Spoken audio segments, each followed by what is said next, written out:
I'd like to talk about thinking big. I have a Amazon Echo Dot in my bathroom. And actually, whenever I go in the bathroom, the first thing I say is, Alexa, play Ozzy's Boneyard on Sirius XM.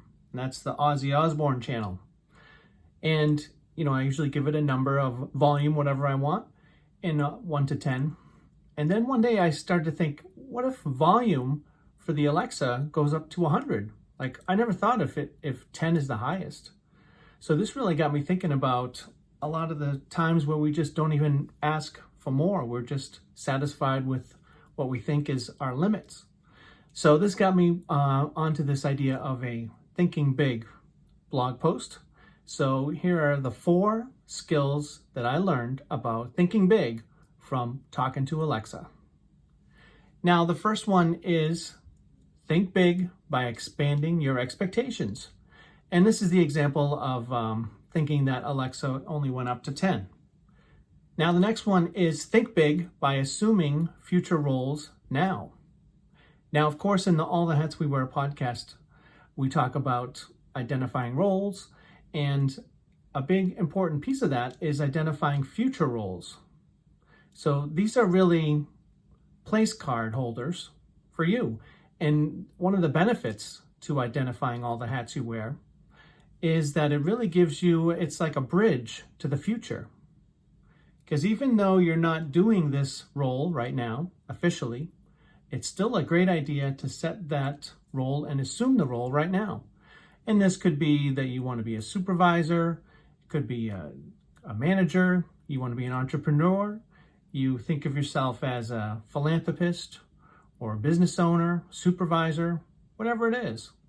So it's a great way to get the ball rolling with that future role.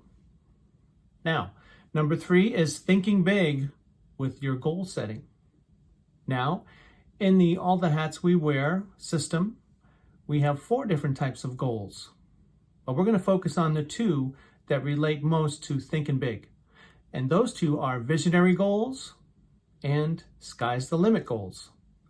Now, visionary goal is really kind of a different type of goal because it's not something you can measure at all.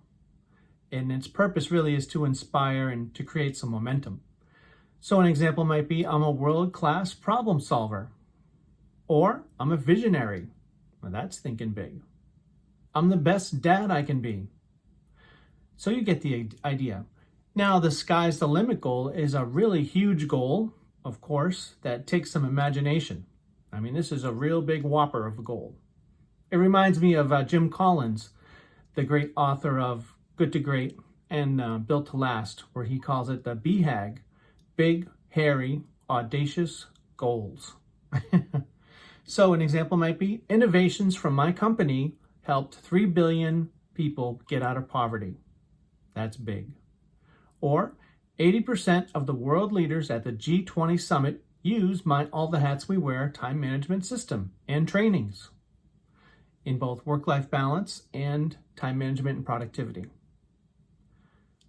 I like to think of my buddy Grant Cardone, the crazy sales guru, that he had a quote, if you're focused on your problems, your goals aren't big enough. Love that. Number 4, think big by asking better questions. Is there such thing as good questions and bad? Definitely.